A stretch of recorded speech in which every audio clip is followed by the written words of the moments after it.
Bem-vindos, senhoras e senhores, a essa droga de canal. Eu sou o Lucas e sou o mestre de batalha do seu Warg.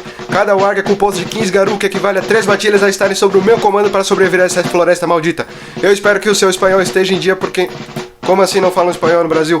Eu vi isso no livro. Como ousa seu filhote de merda falar sem autorização? Não olhe para mim, olhe para o chão.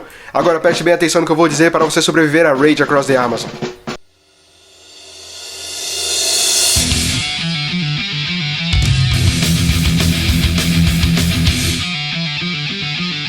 Acho que dentre todas as aventuras, todos os Rage Across que eu poderia apresentar aqui na Droga de Canal, acho que o Rage Across the Amazon é com certeza o mais esperado, acho que até mais do que o Rage Across Russia, porque mesmo a gente já tem uma ideia do que acontece, mas quando se trata do território tupiniquim, então acredito que a gente tenha uma expectativa um pouco maior do que o normal, né? Mas apesar do livro não apresentar exatamente essa perspectiva, né? E quero começar justamente apontando isso. Muita gente perde a linha com o livro por ele trazer pensamentos retrógrados em relação ao Brasil, mas eu mais ri, mais rachei o bico com esse livro do que fiquei nervoso com o conteúdo dele em si, né? Então a gente vai ver com ele com calma e você vai entender o que eu tô falando. Mas antes eu quero falar do conteúdo dos outros canais que estão fazendo coisas muito interessantes. O Nação Garou tá com narradores narrados lá do André Greenberg. Ele tá com um canal próprio lá, acredito que ele vai lançar coisas bem bacanas por lá. O Acervo também, RPG também tá lançando muita coisa bacana. O Vale das Trevas vai voltar aí a lançar seus conteúdos. A gente tá com a ausência de alguns canais, né? Deram um tempo para descansar, como Fábulas Cotidianas, o Marajá mesmo, lá do Alpha RPG, Segredo de Narrador, eles deram ali a sua pausa, completamente compreensível. E eu devo dizer que talvez a Droga de Canal também entre num recesso, porque o meu trampo tá muito puxado, vai haver mudanças tanto para bom quanto para mal aqui nessa droga. Não sei, eu tô pensando ainda, tá bom? Aguarde. Pra gente entender o cenário de Rage Across the Amazon, a gente precisa voltar um pouco no tempo, lá na época em que as 3 tribos puras chegaram, quase um trava-língua, né? Chegaram na América, no Novo Mundo, né? Não era chamado naquela época dessa forma, que a gente está falando dos Uktena, os Croatan e os Wendigo, e a gente precisa destacar os Uktena especificamente, porque foram eles que foram até o sul. Aqui é dito que a curiosidade da tribo levou eles até ao território que equivale à América Central e América do Sul, mas quando eles chegaram aqui, eles estavam curiosos, e mesmo que a terra fosse muito bonita, com o território mais puro do que eles haviam encontrado ao norte, não havia o que eles estavam realmente procurando, então eles foram embora. Mas eles deixaram alguns parentes na floresta amazônica, e esses parentes fizeram ali seus pequenos povoados, e desses parentes surgiram 3 Uktena. O nome deles é Inki, Uatupé e Caco. Esses 3 Uktena foram logo descobertos pelos Balan e pelos Mocolé. Balan são uma tribo de Basté. A gente viu sobre isso lá no livro dos jogadores, não falei exatamente sobre essas tribos, mas o Balan seriam os homens jaguar, seriam os Basté e jaguar. E esses parentes dos Basté, eles encontraram esses 3 Uktena, que estavam perdidos ali na floresta amazônica, e ainda desconfiados da natureza dos lobisomens, né, dos Garou, por conta da Guerra da Fúria, enfim, eles ficaram meio receosos, mas mesmo assim eles viram que eles estavam distante da cultura, até mesmo dos europeus, até mesmo dos Garou que eram do norte. Então eles resolveram instruí-los quanto aos conhecimentos dos felinos, né, dos Basté. Acaba que eles são criados por esses Balan, e depois de tempo, quando eles alcançam a maioridade, eles devem ser levados até os seus parentes reais, né, que eles devem ser levados até as tribos maias ao norte. E nessa peregrinação acontecem muitas histórias, muitas aventuras. Eles são guiados por um outro Balan, um pouco mais experiente daquela tribo que eles estavam habitando. E quando eles chegam lá, esse Balan deixa os 3 Garou lá e fala, pronto, é uma parada meio Mowgli assim, sabe? E aí esses 3 ficam por lá, mas acabam que eles crescem, eles ensinam algumas coisas da cultura dos Balan para os parentes, os outros Garou Uktena maias. E não demora muito tempo para que, depois que eles alcançaram ali um certo status, eles ficaram mais experientes, eles voltaram para o sul, para a floresta amazônica, e então eles conseguiram fazer ali a sua tribo e virou então um núcleo legítimo de Uktena, né, com Garus de fato. Mas logo chegaram os espanhóis, né, os conquistadores, como eles chamam aqui no livro, e esses conquistadores começaram a brigar tanto com os nativos quanto por eles mesmos, porque é aquela história que a gente sabe bem, né, tanto a América quanto o continente africano eram cheios de riquezas e diferente, né, aqui na América os índios eles tinham um valor um pouco diferente quanto ao ouro e à prata, e os europeus começaram a explorar a terra a todo vapor, a toda energia, né? E junto com os europeus chegaram os tecnocratas que estavam misturados ali com a nova cultura de intelectualidade, eles estavam infiltrados ali nas universidades, e quando eles chegaram aqui na América, com todas aquelas lendas, né, de misticismo, criaturas intocáveis, incompreendidas, incompreensíveis, então eles falaram, opa, misticismo? Aqui não. Então a tecnocracia começa a podar, começa a cortar tudo que é místico no novo território das terras puras, né, do Novo Mundo, e eles dão de topo com, é claro, a cidade de Eldorado. Eldorado, eu gosto muito dessa brincadeira que se faz com a lenda de Eldorado, embora você tenha vamos dizer assim, a versão original desse mito, a verdade do que seja esse mito. Eu gosto quando, tanto o cinema, a gente tem o Uncharted, né, que faz uma brincadeira com Eldorado, e aqui acontece a mesma coisa, eu achei muito legal, que ao invés de ser uma cidade feita de ouro, a gente tem um cara que é o Eldorado, né? E esse Eldorado, na verdade, ele é um orador dos sonhos, ele é um mago. Então, pera aí, Lucas, tá falando que já a gente tá falando de mágica verdadeira aqui e a gente nem viu o Mago Ascensão? Então espera um pouco, a gente tá chegando cada vez mais perto de Mago Ascensão, mas é isso mesmo, o cara é um orador dos sonhos e ele tem a cidade dele que ele protege, e além disso, né, ele tem toda a magia que protege também a cidade, e ele conta com a ajuda de alguns Bastê, alguns Mocolé, e eles também contam com algumas Amazonas, que seriam Fúrias Negras, que elas, eu vou contar um pouco melhor sobre elas daqui a pouco, e elas protegem, elas têm um pacto, apesar dele ser homem, ele se mostra ser diferente de todos os outros homens, principalmente das culturas europeias, então elas colaboram, elas protegem a cidade junto com ele, né? Mas a tecnocracia, que não gosta nem um pouco dessa ideia, mina Eldorado, e ao invés, olha só como a tecnocracia, antes da gente ver Mago Ascensão, a gente já vai começar a ver como a tecnocracia opera. Antes mesmo de entrar em conflito, ela não, na verdade nem tem conflito. Ao invés de qualquer tipo de combate, eles fazem um ritual e excluem Eldorado da realidade. Assim, pronto, não existe mais misticismo no mundo de Gaia, né? No reino físico. Eldorado ele faz uma magia para que o tempo não passe dentro da sua aldeia, dentro da sua cidade, na verdade, e todos ficam protegidos com o passar do tempo. Já digo mais sobre essa resolução dessa cidade daqui a pouco também. Mas com essa cidade excluída, nem os tecnocratas conseguem acesso a ela. Tem um cara que é o Joseph Herlich, acredito que seja assim que se fala. Ele é um cara que o Eldorado consegue se comunicar por meio de sonhos, e ele faz esse cara encontrar Eldorado. E quando ele encontra Eldorado, ele começa a traçar a única rota que dá acesso à cidade, então ela é protegida. E Eldorado consegue ter novamente contato com o mundo físico. Mas ela se mantém ainda em segredo porque eles sabem que a tecnocracia continua em jogo, continua muito mais forte do que antes. Então eles preferem se manter escondidos para sobreviverem. Agora vamos deixar um pouco o misticismo de lado, digamos assim, e vamos voltar ao conflito dos Garou com a Pentex dentro da Amazônia. Sim, o que acontece? Aqui no livro ele tem uma crítica muito grande em relação à forma do governo brasileiro explorar a Amazônia, mas eu vou deixar isso para o final do livro para trazer uma reflexão bem interessante. Mas ele fala que por conta de uma série de explorações, aqui é dito que, é claro que a visão desse livro é gringa, aqui é dito que no século XIX o Brasil ele foi muito explorado e ele estava em ascensão, e aí no século XX ele entrou em queda. Eu realmente não sei se isso é verdade, eu não... Desculpa, eu não sei falar sobre esse assunto específico, mas ele começou a entrar em queda financeira, e então ele começou a explorar a própria floresta e desmatar mesmo para ter campo de gado, para que essa carne fosse exportada.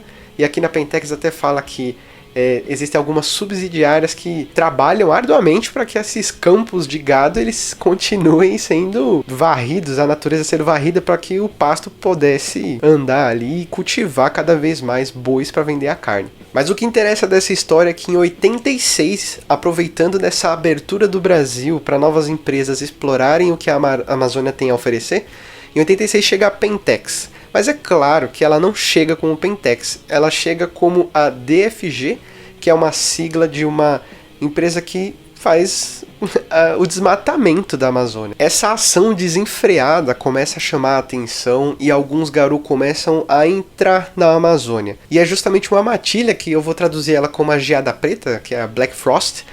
Ela estava voltando de uma ação que já havia dado certo e então eles tropeçam em uma aldeia que havia sido destruída pela Pentex e estava sendo ocupada pela empresa.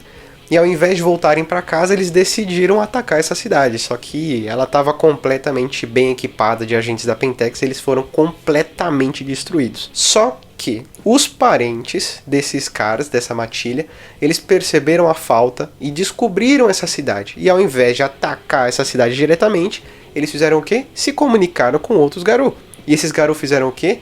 Vamos mandar garu para a Amazônia. E é nesse momento que chega o tão conhecido He-Man chega Gogol Things First para liderar toda a operação que acontece na Amazônia. A ideia dele é meio zoada, mas o que ele faz ali é uma parada meio miraculosa. Já entro em detalhes sobre isso.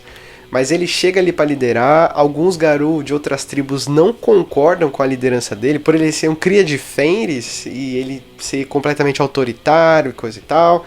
E então ele acabou recebendo alguns desafios ali, mas todos perderam. É claro que nesse meio tempo a Pentex se aproveita que eles estão discutindo e começa a expandir os seus negócios, né? Os garu, percebendo que eles estavam realmente perdendo tempo com essas disputas, eles estavam em tempo de guerra, vamos dizer assim. Porra, isso é uma coisa meio contraditória colocado nesse livro, porque o tempo é de guerra e existiam vários conflitos, vários desafios em relação à liderança da operação da Amazônia, então não faz muito sentido isso ter acontecido. Mas enfim, esses desafios cessam com um acordo entre todas as 13 tribos em que haveria um conselho de guerra em que Gogol teria que consultá-los antes de tomar qualquer atitude em relação à guerra que acontecia ali na Amazônia.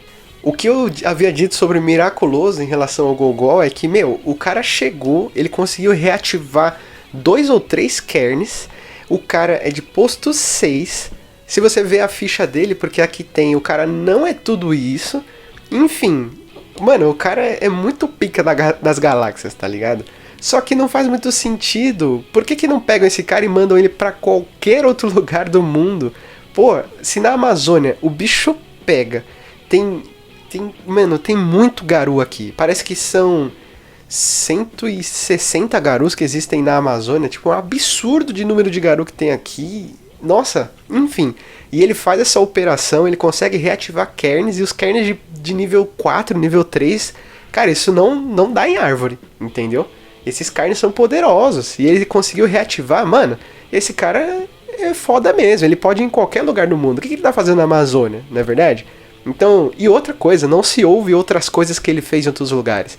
A história dele diz que ele foi pro Vietnã e coisa e tal, ele tem muita experiência na floresta. Vou entrar nesses detalhes daqui a pouco, mas, cara, é meio absurda assim, a proporção que colocam ele na Amazônia, mas ele não resolveu nenhum outro problema em nenhum outro lugar. Então como que ele é tão foda assim, né?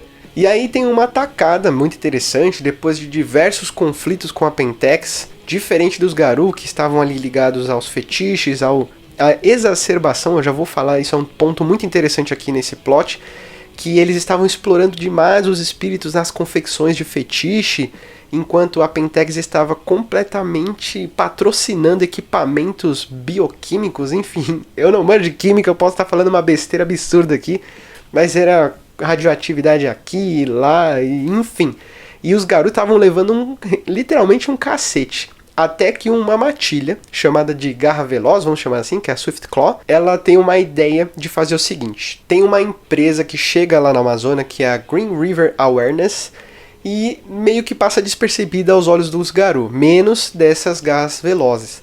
E o que eles fazem? Eles colocam fogo em um território ali da Amazônia e os Garou falam, mano, mas que porra que tu tá fazendo, cara? Você tá ajudando o inimigo? Não, não, não. Eles expulsam a matilha lá da operação, mas logo depois essa queimada chama a atenção do governo brasileiro e eles começam a investigar e eles culpam essa empresa, essa Green River Awareness, de ter ateado fogo sem permissão. E aí foi um alvoroço, começa a investigar quem é que está por trás dessa operação e a Pentex quase é exposta. Então olha só o que uma matilha qualquer faz ali na Amazônia. E então o cenário atual é que a Pentex está muito ocupada com todas essas burocracias, mas ainda tem os dançarinos da Espiral Negra serem combatidos ali. Mas é um inimigo meio que a menos. O que eles fazem? Eles estão resolvendo ali, comprando políticos, dando propina para um, propina para outro, para resolver esse problema burocrático. Ela tá meio fora da jogada, então eles só patrocinam com equipamentos os dançarinos da Espiral Negra e as equipes primárias, já vou explicar elas, eu pulei esse elemento lá no livro da Wyrm, não foi proposital, é porque realmente não tinha muita explicação sobre isso lá naquele livro, então eu vou explicar direitinho o que são essas equipes primárias aqui nesse livro. Os Garou só tinham que se preocupar com isso, só que não. Gente, a Amazônia não é dos Garou.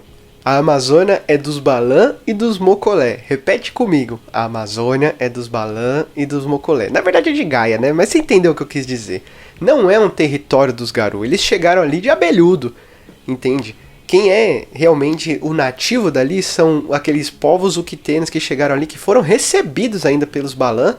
E os Mocolé, que aqui é dito que eles adormecem cada vez mais. Enfim, vou explicar isso com mais calma. Acontece que os Garou arrumaram briga com os Balan. Tem uma tal de Matua, ela é uma Balan também.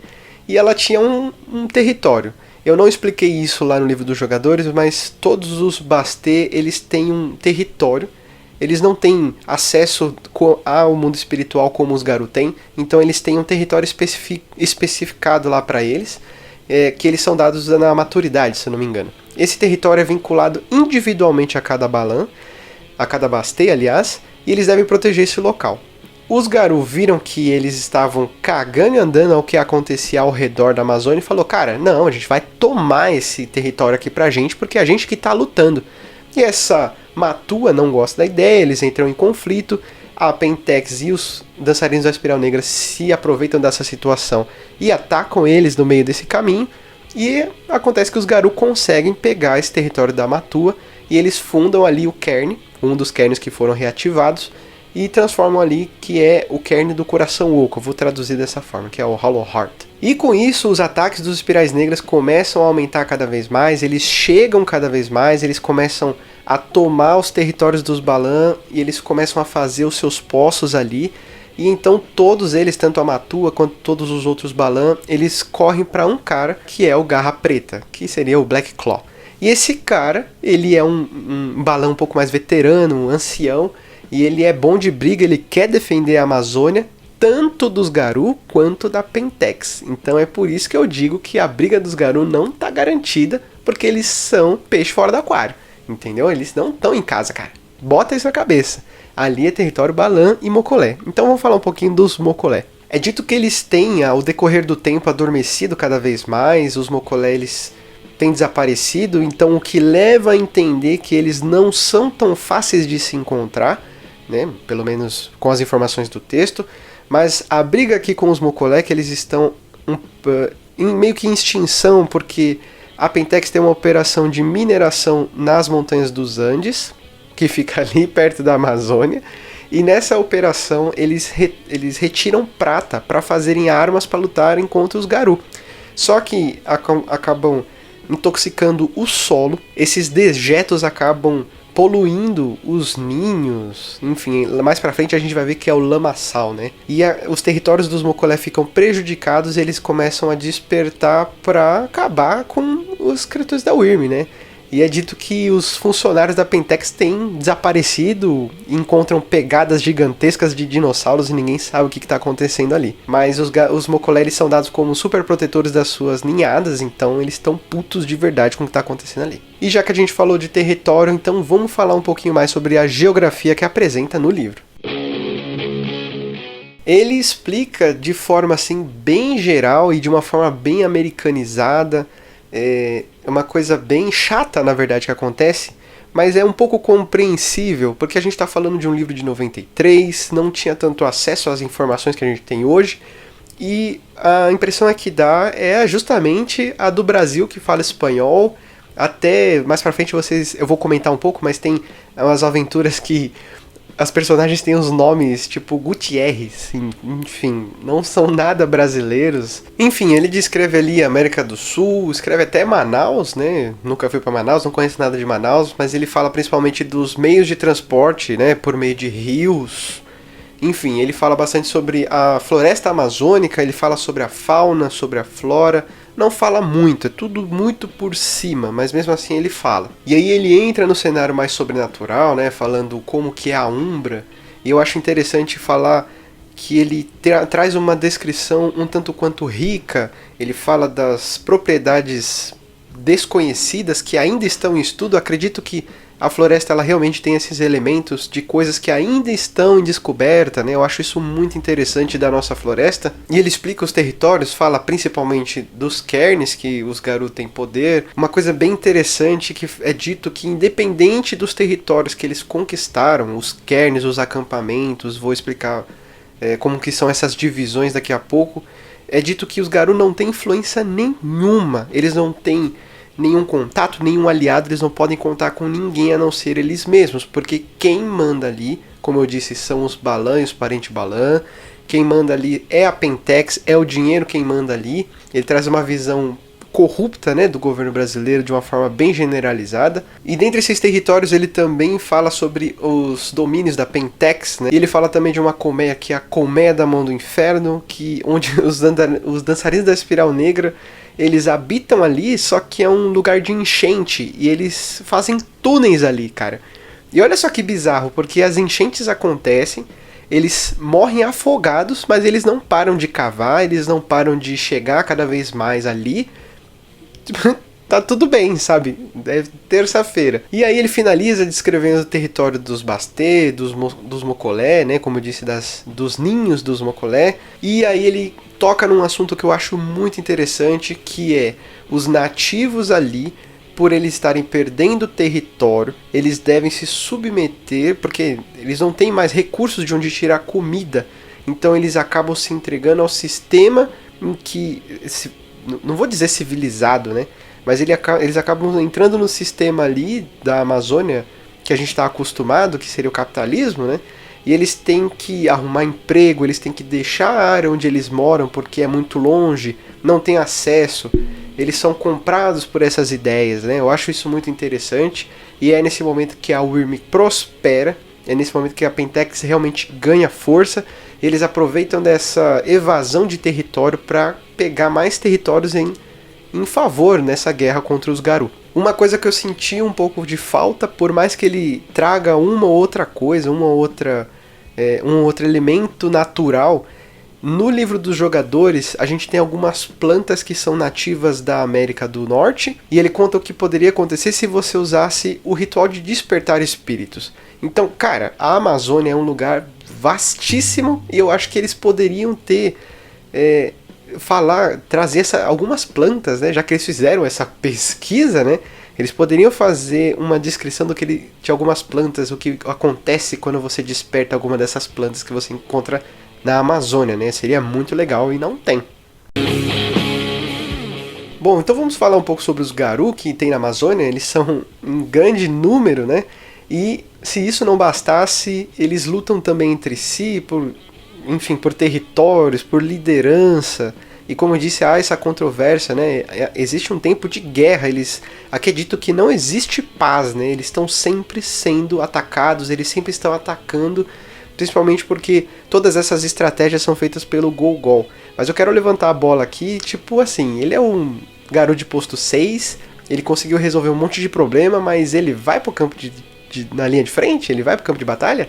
Ou ele fica ali só general de 10 estrelas com o cu na mão? A organização funciona da seguinte forma. Nós temos as matilhas, que elas podem ser de guerra, de guarda ou borzoi, que seriam de escolta. Esse borzoi aí, se eu não me engano, é de origem alemã ou alguma coisa assim, porque quem trouxe esse termo foram os crias de Fenris, né? O Gogol que tá organizando, lembrando disso. E a gente tem os wargs, que seriam equivalentes a 3 matilhas ou 15 garu. E aí a gente tem as luas, que equivalem a 4 wargs, né? São 60 garu. E a gente tem os batalhões, que são equivalentes a 2 luas, e eles têm os wards. Tem o ward do norte e o ward do sul. Pode ser que eu esteja errado em algum desses números, mas whatever, né? Se qualquer coisa, você consulta o livro. Mas enfim, tem essas divisões todas, cada um com a sua função, cada um com o seu líder, o seu chefe, né? E o Gogol, assim como no conselho, ele faz parte do conselho de guerra, de batalha, mas ele também é o chefe supremo de toda a operação. As assembleias feitas aqui nessa organização, elas são um pouco mais constantes, elas têm temas, né? Elas podem ser assembleias de vitória, podem ser assembleias de batalha, que são específicas para os grupos que vão participar de tal operação, e tem as assembleias que são as convencionais, em que todo mundo participa, mas geralmente essas outras assembleias, elas não têm histórias, elas não tem aquele ritual de consequência, de sequência, né, quer dizer, como das outras regulares. Eles são mais focados em planos, em táticas. Uma coisa que eu queria comentar é sobre esse conselho de guerra aí. Eu vou falar um pouco desses integrantes, então vamos lá. A gente tem, primeiro de tudo, uma coisa bem interessante, é que não há roedores de ossos. Eles simplesmente são escrachados, eles são expulsos por todas as outras tribos que são mais dominantes, né? Os Perizes de Prata, os Senhores das Sombras, os Crias de Fênix, eles simplesmente não admitem os roedores de ossos ali nas concentrações, então eles não podem participar. Eu falei 13 tribos, mas infelizmente não acontece assim. Eles seguem, o representante dos roedores de ossos, na verdade, na Amazônia, é o Andarilho do Asfalto, a gente já vai falar sobre ele. Aí a gente tem um cara, um filho de Gaia, na verdade, é um tal de Garret Faithful, que... o cara tem fé verdadeira 7, entende? Em Gaia, e falam que ele não tem uma missão de guerra na Amazônia, ele tem a missão de paz, e ele consegue converter as pessoas a lutarem em prol de Gaia, e ele não... nossa, enfim. Esse cara, eu acho que ele tá no lugar errado, assim. Mas eu não digo que a intenção dele é errada, mas que a proposta do jogo não casa com esse desse cara. Entende? Guerra é guerra, meu irmão. Então, porra, se você quer entregar um cenário mesmo de guerra, tira esse cara daí, o que ele tá fazendo aí? Sabe? Tipo, tem tanto outro lugar que ele podia estar, e ele tá aí, velho. Puta que pariu, mano. E a gente tem o Gogol Fangs First, que nem eu falei sobre a história dele, não tem nada demais na história dele. Só fala que ele nasceu durante a Segunda Guerra.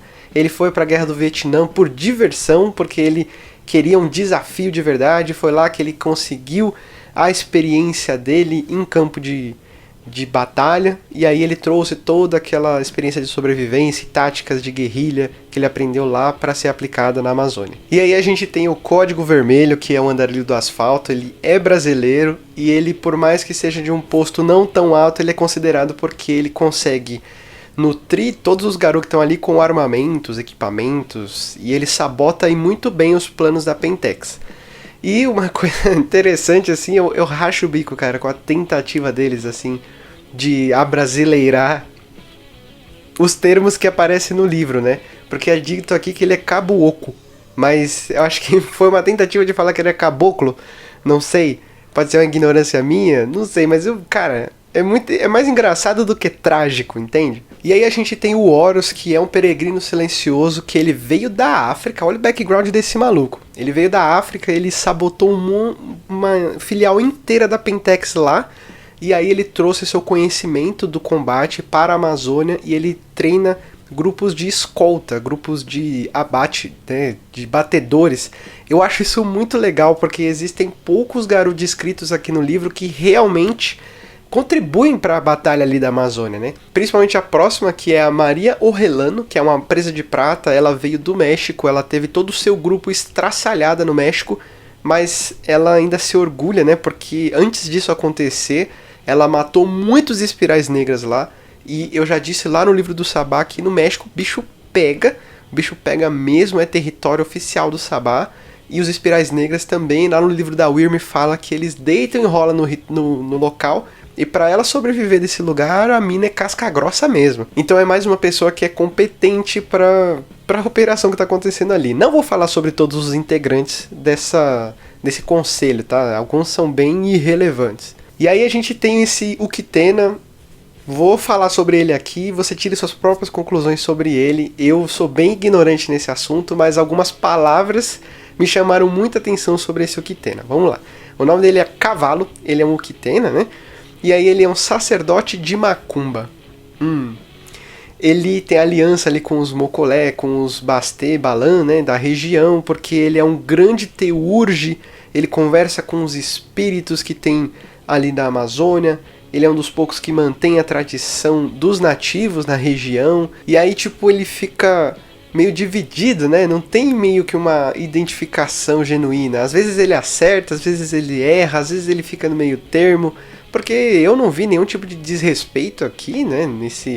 Nesse Uktena, mas ele traz elementos que realmente parecem ser da cultura brasileira. Mas eu digo parece, sempre eu digo parece, porque eu não posso dizer com certeza, eu estou me baseando nas coisas que estão no livro. E se eu não trago informações adicionais às vezes, é porque eu não tenho certeza. Se o livro não diz o que é, eu não posso dar certeza.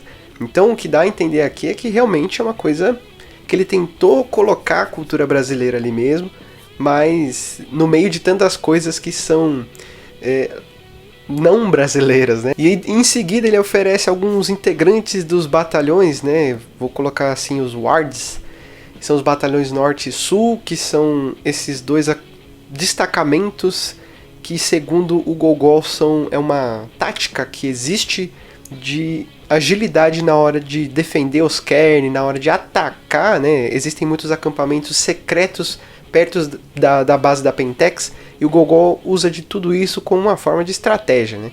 E ele descreve quem são os comandantes, quem são os integrantes, os líderes de matilha, os chefes de guerra. E cara, tem uns Garou muito bizarros aqui. Só pra você ter noção, eu não lembro o nome dele. É um Garra Vermelha, se eu não me engano, que ele perdeu um braço, ele é um lupino, né, obviamente. E ele perdeu um braço em batalha, ele transformou o braço dele em um fetiche e ele bate nos outros com o braço dele, saca? Porra, acabou de sair aí o Esquadrão Suicida, que tem um personagem aí que batia nos outros com o braço, saca? Cara, isso é uma comédia total. Puta cenário bizarro, mano. Puta que pariu. Mas além desses grupos todos dos Garou, eles colocam outros Garou que são meio que forasteiros, mais forasteiros que os forasteiros, que a gente tem as Desbravadoras, né? Que é um campo das Fúrias Negras, que elas estão ali, o grupo inteiro é um grupo africano, que eles estão com a missão de buscar coisas sobrenaturais na região, né? Lembra que eu havia dito que existia uma confecção exacerbada de fetiches? Já vou chegar nesse assunto. Mas elas buscam esses fetiches mais poderosos para que elas cuidem, elas acreditam que elas são as únicas que podem cuidar, né, dessas coisas, né? Eu até cheguei a falar sobre as garras da Wyrm que elas estão atrás. Não só elas, mas como a tribo inteira. Então eu acho interessante que tem esse elemento aqui das Fúrias Negras. Na verdade, as Fúrias Negras são bem presentes nesse cenário, porém de descrições extremamente rasas. Eu fiquei decepcionado com isso. Você tem as Amazonas, você tem as Desbravadoras, não tem uma representação legal delas aqui no Conselho de Guerra. Cara, realmente eu fiquei bem decepcionado, mas é legal de ver que tem uma presença delas aqui em peso. E dentre todos os grupos, eu acho que o que eu mais gostei foi a Matilha das Rapinas Fantasma. Eu gostei muito da ideia que, assim, elas são meio secretas, e eles são regidos por um totem que faz eles destruírem os fetiches que estão sendo criados sem controle pelos Garou para poderem ter alguma vantagem naquela guerra na Amazônia. E é muito interessante ver essa participação, porque eles começaram contra a Pentex, e então o Totem falou, opa, peraí, esses caras também estão explorando o mundo espiritual demais, então vamos acabar com esses caras também. Eles seguem a liderança do Pai Branco, e eles têm o Totem lá do Pantesileia, que essa Pantesileia, na verdade, parece que é uma deusa grega, ou uma heroína grega, ou algo do tipo. Não vou saber falar exatamente do que ela é, mas ela usa alguns machados, e ela vai nessa busca espiritual porque ela é uma criatura, é uma imagem, na verdade, de liderança, então ela é muito importante para o grupo. A gente tem esse pai branco e já tem uma grande referência às culturas afro-brasileiras, às religiões afro-brasileiras. Eu acho interessante que, pô, se a gente tem uma imagem de um totem que usa machados e é espiritualizado, quando a gente vai na descrição desse totem, o poder que ele concede à matilha é justamente a incorporação. Então dá pra você brincar de uma forma respeitosa com isso. E, pô, eu achei foda pra caramba essa ideia de fazer o totem incorporar. Eu acho que eu não vi isso em nenhuma outra descrição de totem. O totem chegar e realmente possuir alguém. E o símbolo é de machados, né? Se eu não me engano é Xangô que usa os machados, né? Pô, eu acho isso um desperdício, né? Mas eu não posso culpar. A visão que eu tenho aqui é muito moderna. Eu não posso culpar eles por falta de internet, digamos assim, de material. Não era todo mundo que colocava isso à disposição. Então, a gente pode readaptar. Eu posso até colocar isso na droga de página. Tem muita coisa interessante aqui que dá pra colocar na droga de página.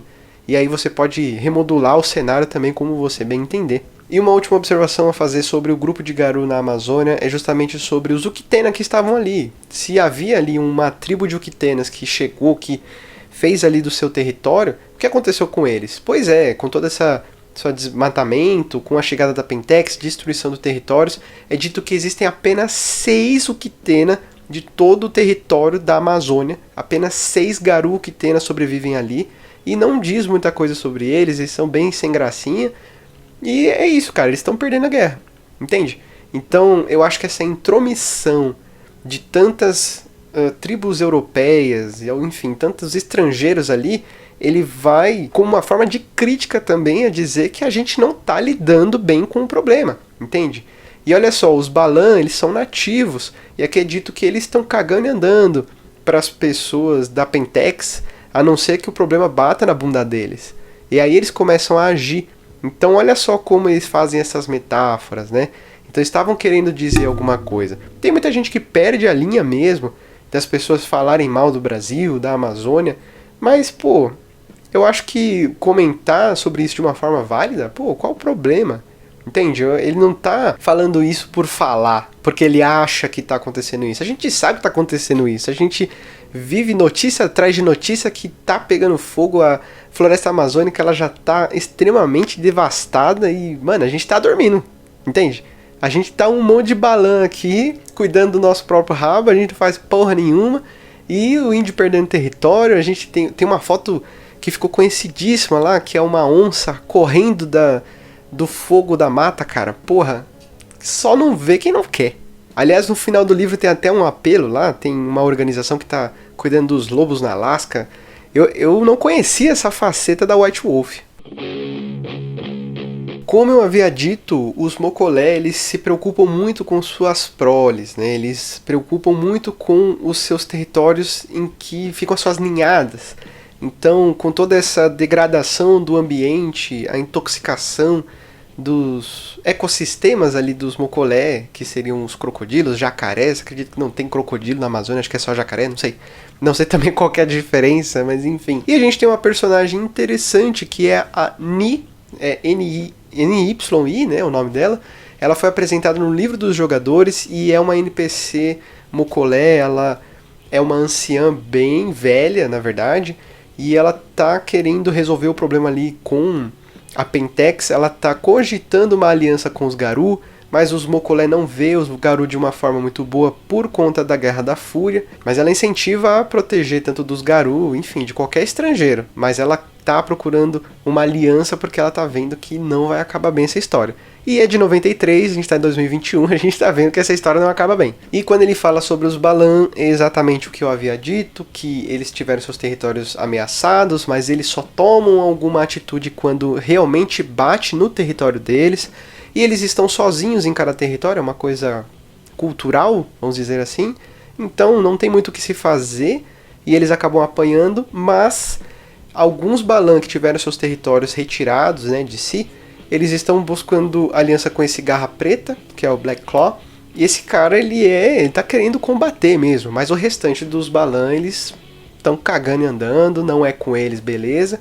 Tem até um ancião ali, né, um território de um ancião, que ele é bem velho, mas ele não quer lutar, ele é bem uma coisa de gato mesmo, cara. Ele é bem preguiçoso, ele vê que essa guerra não é pra ele, já passou do tempo dele de lutar, enfim. E como eu havia dito, eles lutam tanto contra a Pentex, tanto quanto contra os Garou, porque eles são estrangeiros, eles também não são nativos dali, né? Eles são hóspedes. E já que a gente falou um pouco dos Balan, vamos falar da Pentex falando sobre a queda de um deles. A gente tem a Atahualpa, que é uma Balan que foi corrompida e ela tem uma participação muito importante em uma das aventuras prontas que existe aqui dentro do livro. Ela é uma Balan comum, só que ela tá possuída, na verdade, por um maldito, então ela não necessariamente dançou a espiral negra nem nada do tipo, ela só tá corrompida involuntariamente. Na verdade, ela, por conta da destruição dos seus territórios, ela se viu no desespero, e isso fez com que o maldito se apoderasse dela, né? E isso fez com que ela desse a localização de Eldorado, né? É assim que se dá toda a história. Ela dá a localização do único trajeto que se dá para chegar nessa cidade mágica, e então é que começa essa aventura pronta, mas eu digo quando chegamos lá. E sobre a Pentex, ela atua de forma velada, tem essa Developers Forestry Group, que seria uma empresa de realmente deflorestamento, né, de devastação, e ela prepara ali o terreno para que o gado possa andar, prepara a carne e exportar para outras subsidiárias que também pertencem à Pentex, né? Existem outras representantes como a Herald & Herald, que é de mineração. A Magadon, ela está ali procurando, fazendo pesquisas, né? Porque como é uma empresa medicinal, então ela está muito envolvida justamente com as plantas ali da Amazônia para fazer os experimentos dela. E entre outras empresas. Eu acho bem interessante essa ligação, esse leque que se dá com os fenômenos que acontecem que são reais, né? As pessoas realmente exploram de tudo quanto é jeito aquela mata. Lembra que eu falei para vocês sobre o projeto Ilíada e projeto Odisseia? O que acontece? As equipes primárias, elas são um apanhado de espirais negras, de Fomor, enfim, um monte de criatura, até mesmo desses projetos especiais do projeto Odisseia, em que traz pessoas com capacidades psíquicas avançadas para fazer uma equipe de elite para combater, justamente fazer a guarda, combater os Garou, enfim, eles são usados de N formas, mas sempre em questões extremas, né? E existem várias equipes primárias aqui na Amazônia, todos são apanhados de restos de outros grupos que foram destruídos, eles vão lá e formam as equipes primárias. E aqui também tem uma organização de equipes primárias, aí pelotões, companhias, enfim, cada agrupamento englobando o outro de uma forma que eles se organizam, também como os Garou, né? Que tem ali os seus wargs, tem as matilhas, tem as luas, enfim, eles também se organizam dessa forma bem militar. E eu acho bem interessante que é um sistema de recompensa, né? Eles recompensam os sobreviventes dessas equipes primárias, dos agentes, apesar deles raramente ocuparem lugares de escritório, vamos dizer assim, eles ainda são recompensados de alguma forma, podendo até mesmo ganhar férias no Rio de Janeiro. E, enfim, aqui no livro ele propõe até uma aventura no Rio de Janeiro, mas a gente vai chegar lá. E finalizando, ele tem ali os cientistas, e ele destaca um cara que é o Dr. George Bernard, e ele tem um projeto junto com a esposa dele, ele é do projeto Ilíada, a esposa dele é do projeto Odisseia, não fala quem ela é, eu acho isso muito injusto, porque o projeto Ilíada deu a entender que ele é muito menos relevante do que o projeto Odisseia, então por que destacou ele e não ela, né? Enfim. E aí ele tem essa ideia de fazer um Fomor hereditário, de fazer ali uma raça de Fomor em que eles possam se reproduzir e já nascer um Fomor. Então a gente já tem um plot ali, mas eu não sei se ele encaminha pra frente isso, né? Talvez a gente encontre isso em outro suplemento. Enfim, eu acho que não vai andar. Mas a ideia é boa. Antes de falar dessas aventuras prontas, né, são duas, ele também oferece algumas propostas de aventuras para você interagir com a floresta, com o país de uma forma geral, mesmo as informações não sendo tão brasileiras assim que a gente encontra aqui. Principalmente propostas em que você pode interagir com essas rapinas fantasmas, né? Eu acho bem interessante a proposta desse grupo. E você tem propostas de patrulha, de resgates, enfim, são bem interessantes as propostas, né?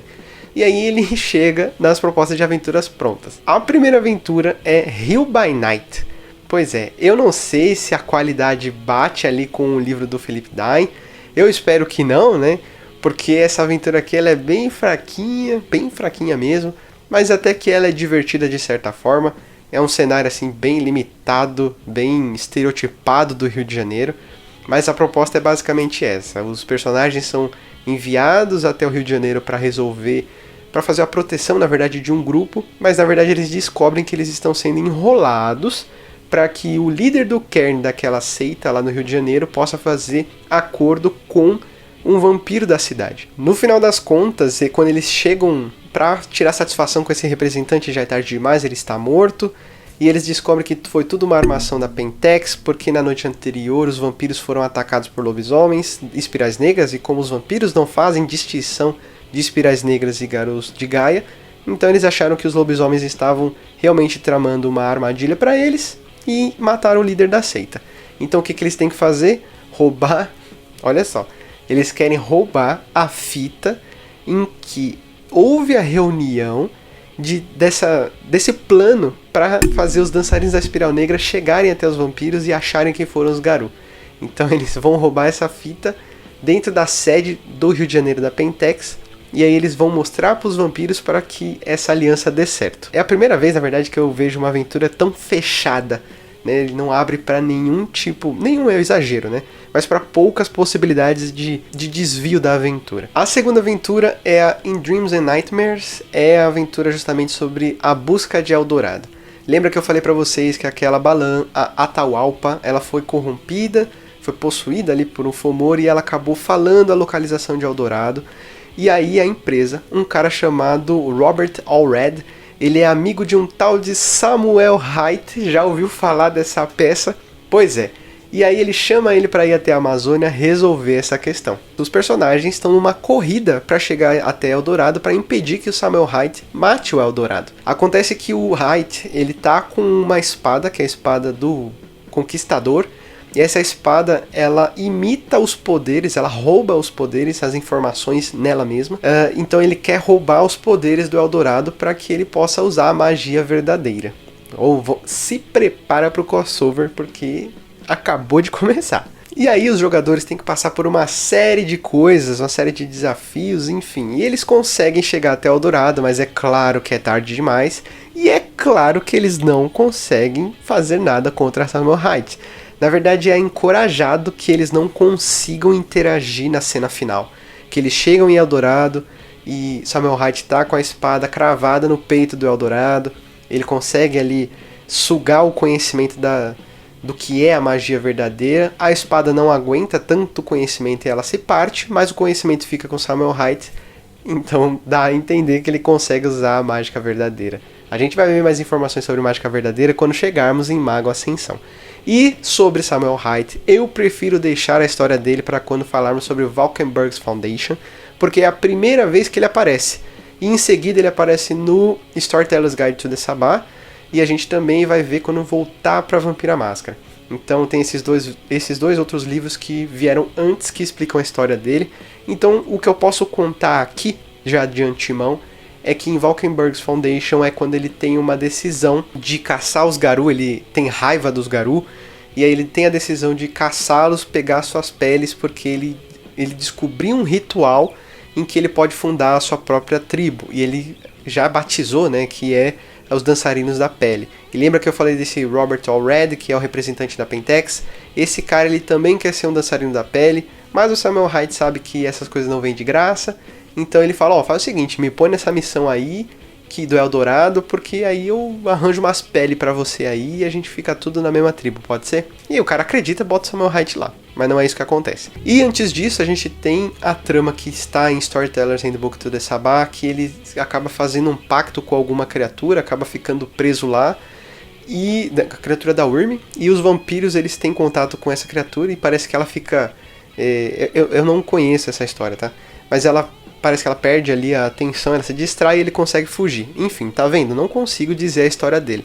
Então eu prefiro esperar os livros chegarem. Mas uma coisa que eu acho muito interessante é que ele traz alguns elementos culturais ao decorrer do livro inteiro, na verdade, mas tem uma criatura que é o Euaipanomas, que seria a criatura, o homem sem cabeça conhecido entre os estrangeiros, né, os imigrantes, e eles conhecem ele assim porque na verdade o rosto dele fica no tórax, né, ele não tem uma cabeça, o rosto dele fica no tórax, e ele é conhecido dessa forma. Ele fica nas florestas de Eldorado e as pessoas não haviam visto ele porque ele estava preso junto com aquele feitiço que a tecnocracia havia feito. Mas de uma forma geral, assim, por mais que seja uma aventura longa, com muitas informações, para você ter uma ideia, pega uma boa parte assim do livro é essa aventura. E tem muitas... Ela é bem simples, como eu disse, é uma busca até chegar a Eldorado. Ele tem mais fichas e dá mais importância às coisas dos NPCs antagonistas do que informações para, por exemplo, as Amazonas que aparecem para ajudar os jogadores. Enfim, coisas que a White Wolf faz que a gente mal e mal entende. No final do livro ele traz algumas armas, né? Ele traz alguns armamentos pesados e ele já avisa de antemão que, apesar dele estar oferecendo essa lista de coisas, ele avisa que a guerra entre os Garou e a Pentex é secreta e não deve ser usado, por exemplo, bazucas e napalm a todo momento, porque isso chama a atenção do governo, e tanto a Pentex quanto os Garou não querem rasgar o véu, nem chamar a atenção.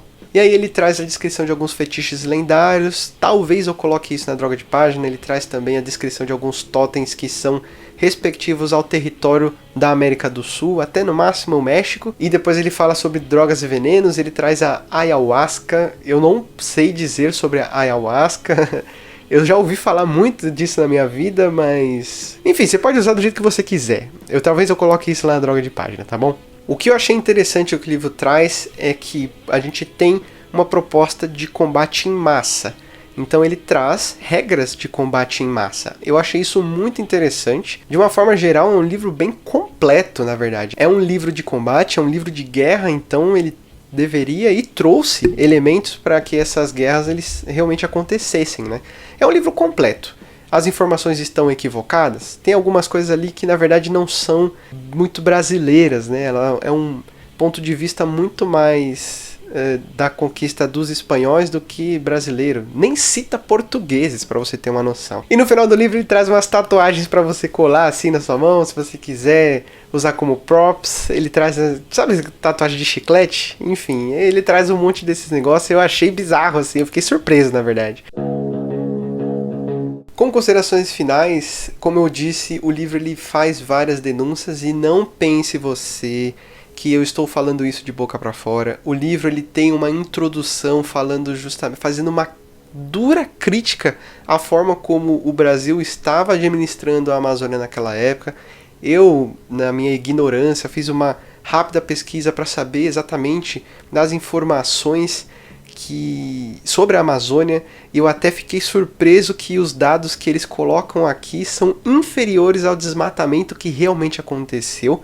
É uma situação complicadíssima, e ele faz uma dura crítica mesmo, que eu fiquei até, porra, é verdade, cara, é um assunto muito sério, e ele está sendo mascarado cada vez mais, a gente está sendo sempre com a atenção direcionada a outras coisas, tem sempre um campeonato brasileiro acontecendo, uma Sul-Americana, uma Libertadores, uma Olimpíadas, que sempre faz a gente buscar nossa atenção para outro lugar. Não estou criticando nenhum desses esportes, só estou dizendo que isso é massa de manobra. E sobre outras visões sobre a Amazônia, vai ter outros suplementos que a gente vai encontrar novamente esse cenário, mas esse livro aqui especificamente, ele traz uns quadrinhos, cara, são muito legais, logo no começo em relação à Amazônia. E esse livro aqui, ele já não traz tantas informações sobre a Amazônia, mas ele traz sobre os mocolé. Eu fiquei bem decepcionado com esse Breed Book, na verdade, mas quando chegar a hora certa, eu falo. Eu gosto muito dos mocolé, cara. Eu gosto muito dos mocolé. Não conheço tanto dos Bastei para poder dizer alguma coisa, mas eu fiquei bem decepcionado como eles são... sem graça. E para finalizar, eu acho também muito engraçado como o livro ele coloca a Pentex. Olha só que interessante. De novo, eles não justificando as coisas mais atrozes da humanidade, colocando a culpa na criatura cósmica, né? Eles colocam a desculpa de que a Pentex tem que estar por trás de tanta coisa ruim que acontece na Amazônia, porque é a única forma da gente acreditar que isso faz sentido. Então olha só as críticas que eles fazem, cara. Eles pegam muito pesado. Eu acho completamente válido. Qualquer reflexão sobre o assunto é muito válida. Então eu quero finalizar aqui fazendo 2 recomendações. Se você quer saber sobre ativismo, sobre ações de preservação, eu recomendo a pesquisa do Chico Mendes e da Dorothy Stang, que, enfim, eles são dois nomes assim muito importantes em relação à preservação da Amazônia. Ele cita bastante o nome do Darcy Ribeiro. Desculpa, não conhecia esse nome, mas ele tem várias citações e cita a obra dele aqui, que é o Maíra. Não conhecia, vou procurar com certeza para saber mais sobre essa influência que eles tiveram para escrever Rage Across the Amazon. E aí um monte de gente vai ficar assim, caramba, mas essa droga de canal aí, esse Lucas é um comunista. Pô, você não sabia que a droga de canal é um plano da antiga União Soviética para dominar as mesas de RPG? Você não sabia disso? Você tá moscando, cara. Pô. Então é isso, gente. Eu não sei se eu vou fazer uma pausa até o próximo vídeo, que seria de Umbra the Velvet Shadow. Eu ainda estou pensando se eu vou realmente fazer esse livro antes de dar uma pausa, ou se eu... não sei. Talvez eu prolongue, né? Eu demore um pouco mais de tempo, mas eu não tire uma folga. Não sei, eu vou decidir. Mas enfim, a droga de canal, ela se propaga pela droga de página e a droga de Insta. Por enquanto, estou com alguns planos para fazer algumas coisas diferentes. E não deixa de curtir aí essa droga, compartilhar nas suas mesas, nas suas redes sociais, enfim, onde você bem entender. Deixa um comentário aí se você quiser saber mais sobre o livro, se você tiver alguma coisa interessante, respeitosa, inteligente a dizer. E a gente fica por aqui, beleza? Grande abraço, cuide das suas plantas, dos seus animais e dos nativos, respeitem a todos os brasileiros, preservem a cultura, não deixe o gringo falar que a gente fala espanhol. E grande abraço pra você, a gente se vê. Falou. Ai, caralho. Tô parecendo... como é que chama aquele maluco lá do Todo Mundo Odeia o Chris?